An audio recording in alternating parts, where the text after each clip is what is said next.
Hello दोस्तों, मैं सुदेश यादव पर्दाफाश में आपका स्वागत करता हूँ। मेरे आज का टॉपिक है,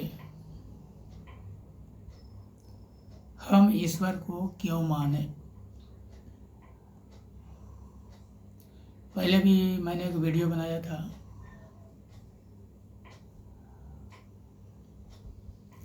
उसमें आस्तिक और नास्तिक का जिक्र किया था। ईश्वर है या नहीं, उसमें तर्क मैंने दिया था।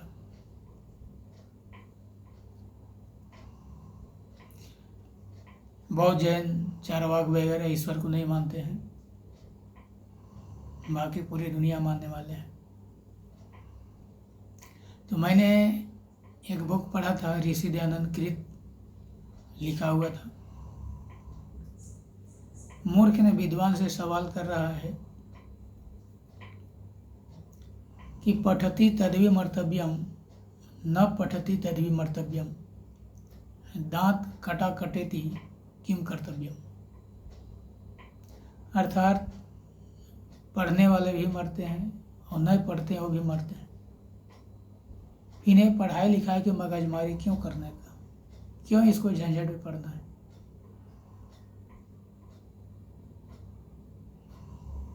तो विद्वान ने उसको समझाता है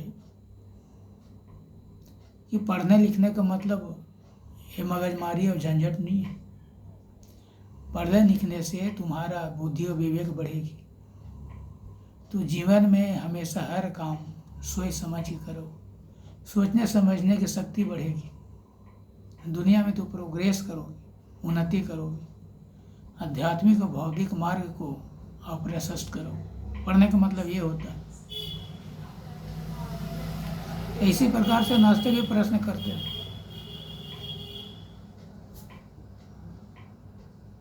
कि चाहे ईश्वर को मानो या मत मानो, और तो मानने वाला भी मरते हैं, नहीं मानने वाला भी मरते हैं। तो इसको झंझट में क्यों पढ़ने का, ईश्वर को मानो, सिस्टम में चलो, वगैरह वगैरह।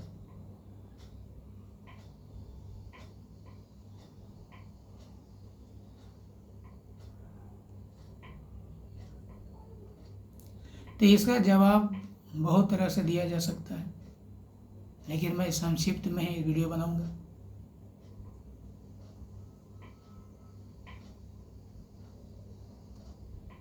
ईश्वर को मानने से, भले आप ईश्वर को देखा हो या ना देखा हो, कोई समय के लिए मान भी लिया जाए कि ईश्वर नहीं है, लेकिन उसके नाम पर, केवल उसके नाम पर दुनिया में बहुत शुभ कर्म हो रहे हैं, और उसके वजह से दुनिया में सुख शांति है। जैसे आप देखा होगा, आपके आजू बाजू में पुलिस थाना होता है, तो पुलिस चाहे आपको पास हो या ना हो, उसके नाम पर आप गलत काम नहीं करते। आपको डर होता है कि गलत करेंगे तो हमें मारेगा, पीटेगा, जेल में बंद कर देगा, सजा देगा, होता ही है। तो इसी प्रकार से आपका डर होता है कि अगर हम अशुभ कर्म करते हैं तो ईश्वर हमें सजा देगा।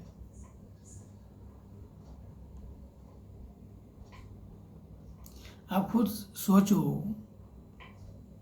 कोई 12 घंटा काम कर रहा है, कोई 4 घंटा काम कर रहा है, दोनों का एक रिजल्ट, एक फल नहीं हो सकता। कोई 12 घंटा शुभ कर्म कर रहा है, कोई 12 घंटा केवल हत्या कर रहा है, भेड़, मुर्गी, बकरी, गाय, भैंस को काट रहा है।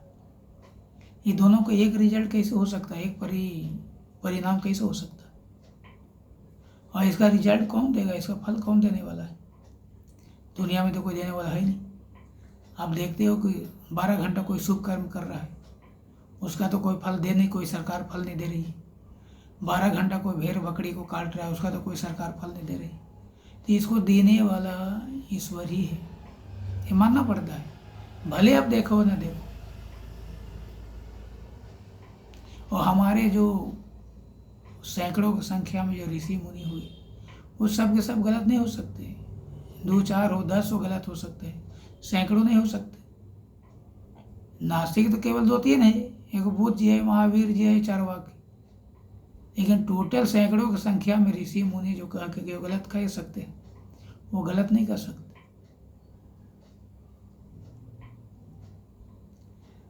तो ईश्वर एक देश नहीं, पूरा ब्रह्मांड का प्रहरी है, वो गाइड कर रहा है। जैसे पुलिस आजू बाजू एरिया को गाइड करता है, वैसे पूरा ब्रह्मांड को गाइड कर रहा है। और सबका जो चाहे मानसिक रूप से या शारीरिक रूप से या वासनिक रूप से आप जो पाप करते हो, सारे लेखा जोखा उसको पास मौजूद होता है। इसलिए तो दुनिया में आप देखते हो, कोई गरीब है, कोई अमीर है, कोई मूर्ख है, कोई विद्वान है, कोई काला है, कोई गोरा है। ये कर्म को तो फल है। इसलिए तो कपिल मुनि ने सांख्य दर्शन में कहा है कि कर्म वैचित्र्यात् सृष्टि वैचित्र्यात्। कर्मों के भिन्नता के कारण ही दुनिया भिन्न है, विचित्र है। कोई बुद्धिमान है, कोई मूर्ख है, कोई धनवान है, कोई गरीब है, कोई ग्वाला है, कोई गाढ़ा, कोई काला है, कोई गोरा है, कोई लूल्हा लंगड़ा, मतलब हर तरह से है। ये कर्मों की भिन्नता दिखता है। पहले मैंने वीडियो बनाया तो उसमें कहा था कि एक ग्रह नक्षत्र एक शुभ मुहूर्त में, जस्ट वन टाइम, एक टाइम में दुनिया में लाखों बच्चे जन्म ले रहे हैं। कोई महल में है, कोई झोपड़ी में। ऐसा क्यों? चाहे सबको महलों में होना चाहिए या सबको झोपड़ी में। और अगर कर्म फल नहीं होता तो चाहे सब लोग अमीर होते या गरीबी होते, एक कर्म फल का ही लेखा जोखा है। और देने वाला कौन है? ईश्वर है।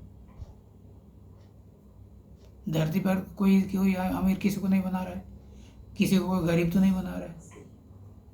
आप कहो कि अमीर जो है वो अपना मेहनत करके अमीर बना, लेकिन जो बच्चा उसके घर में जन्म लिया वो कौन मेहनत किया? जो बच्चा किसी झोपड़ी में जन्म लिया, कौन मेहनत किया उसने? तो ये कर्म फल है। यह कर्मों की भिन्नता के कारण ही एक टाइम में जन्म लेने वाले बच्चे, कोई महलों में है, कोई झोपड़ी में है, कोई मिडिल क्लास में। और ईश्वर स्वर्ग की सीढ़ी है। ईश्वर को पकड़ के ही आप स्वर्ग में जा सकते हैं। ये जो स्वर्ग और नरक की जो चर्चाएं हैं सभी धर्मों में, उसका माध्यम ईश्वर ही है। उसके बिना आप स्वर्ग में नहीं जा सकते। वो सहारा है, उसका शरण में जाओ। तो आस्तिकता का मतलब है सारे शुभ गुण उसके अंदर आता है। धृति, क्षमा, दम, अस्त्यम, शौचम, इंद्रिय निग्रह, अहिंसा, परोपकारी, दयालु, करुणा, सत्यवादिता, सन्मार्ग का अनुसरण करना, सतपथ पर चलना, सारे शुभ गुण उसके अंदर में होता है। वो आस्तिक है। और ये इसका विपरीत हो नास्तिक है। अब ऐसा नहीं कि नास्तिक टोटल सिस्टम नहीं होते, नास्तिक सिस्टम में होते हैं, लेकिन वही जो होते हैं जो साधु सन्यासी होते हैं। बाकी लोग सिस्टम को फॉलो नहीं करते। खूब ये मौज करो।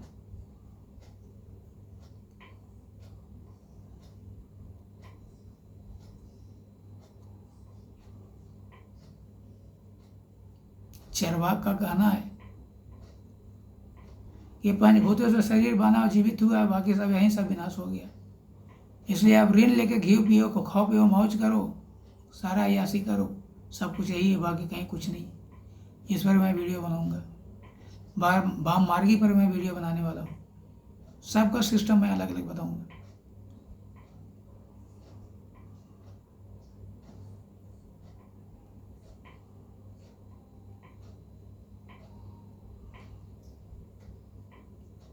गूगल कहता है कि ईश्वर को मानने वाला आदमी भय कर, मतलब उसके अंदर डर होता है और डर से गलत काम नहीं करता। उसको पर निर्भीकता होता है, निडरता होता है, साहसिकता होता है।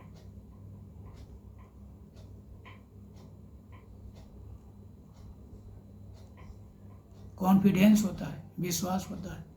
ये गूगल कहता है। वो शुभ कर्म करता है, गलत नहीं कर सकता। इसलिए ईश्वर के नाम पर लोग शुभ कर्म करते हैं। वो देखते हैं ना, अपना नजर से देख रहे हैं। कोई लूल्हा है, कोई लंगड़ा है, कोई गरीब है, कोई अमीर है, कोई विद्वान है। खुद एहसास करते हैं कि वो अमीर क्यों है, वो गरीब क्यों है, वो लूल्हा लंगड़ा क्यों है, वो मूर्ख क्यों है, विद्वान क्यों है? इसलिए शुभ कर्म करते हैं, और ये शुभ कर्म करने के कारण दुनिया में शांति होता है।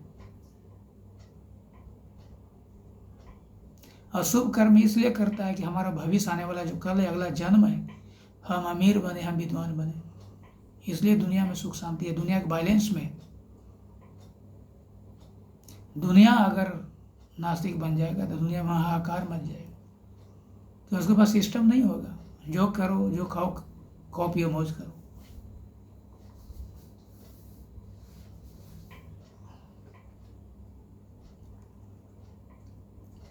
अग्नि के पास जाने से आपको गर्मी मिलती है, जल के पास जाने से आपको ठंडी शीतलता मिलती है।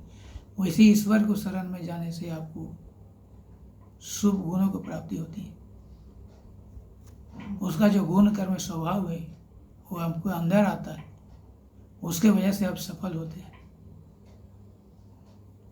तो सुख शांति के लिए और अगले जन्म की सफलता के लिए, स्वर्ग की प्राप्ति के लिए, दुनिया को वायलेंस के लिए ईश्वर को मानना बहुत जरूरी है। भले आप ईश्वर को देखे हो या नहीं देखे हो, लेकिन हमको जो पूर्वज है, ऋषि मुनि है, उस पर हमें विश्वास है। वो आप तो पुरुष है, आप तो पुरुष उसी को हम कहते हैं। वो गलत नहीं कर सकते, गलत नहीं कर सकते। जो उन्होंने देखा, जाना, परखा, अनुभव किया, वो कहा, उन्होंने किताबों में लिखा।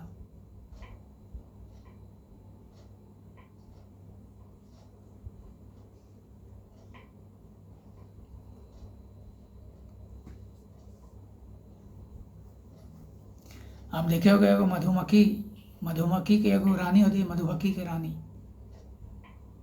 वो जिस रास्ते पर चलती है, सारे मक्खियाँ उसके पीछे पीछे दौड़ती हैं। उसी प्रकार से अगर आप आस्तिक बनते हैं और एक भी शुभ गुण को ग्रहण करते हैं, तो सारे गुण कर्म अपने आप खींचा चला आता है। आप नास्तिक है, आप शराब पीते हैं, तो उसके अंदर सारे जो खराबियां अपने आप खींचा चला जाएगा। शराब, शवाब, ऐश मौज, लूट खसोट, चोरी, सब कुछ आप कर सकते हैं, हत्या, बलात्कार। तो ये संगति पर डिपेंड करता है, आस्तिकता पर डिपेंड करता है, आपका सोच के ऊपर भी डिपेंड करता है कि आपको क्या बनना है। तो सुख शांति किसमें? आस्तिकता में। आप गलत करके देख लो, आपको कभी सुख शांति नहीं मिलेगा। आप शुभ कर्म करो, चैन से नहीं सो सकते। चैन की नींद आप सो सकते हैं, और नींद आपको, चैन की नींद आएगी, आपको भरपूर नींद ले सकते हैं। आप खुश रह सकते हैं, आनंद में रह सकते हैं। कोई टेंशन नहीं, कोई प्रॉब्लम नहीं, कोई मगजमारी नहीं। गलत करने वाले को पास कभी सुख शांति नहीं होती, उसको सही से नींद भी नहीं आती, वो चैन से सो भी नहीं सकता।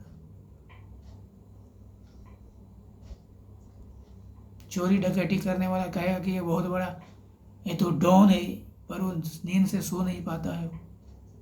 आजू बाजू उसको गार्ड भी रहते हैं, उसको हथियार लेकर के, फिर वो शांति से नहीं सो पाता है कि कहीं पुलिस ने पकड़ ले, कहीं दूसरा को अटैक नहीं कर दे, कि वो दुनिया भर को उसको दुश्मन होते हैं। लेकिन जो आस्तिक होते हैं, जो ईमानदार होते हैं, विद्वान होते हैं, बुद्धिमान होते हैं, सच्चा इंसान होते हैं, उसका कोई दुश्मन नहीं होता, चैन की नींद सोता है। जो ईश्वर में बिलीव करता है, विश्वास रखता है, उसको मानता है, उसको पास केवल शांति ही शांति होता है, और इसी को सुख कहा जाता है।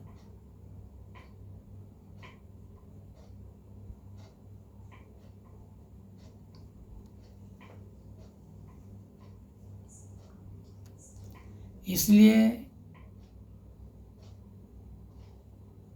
संसार के सुख शांति के लिए, संसार के वायलेंस के लिए, स्वर्ग की प्राप्ति के लिए, आने वाला भविष्य के लिए, कल के लिए,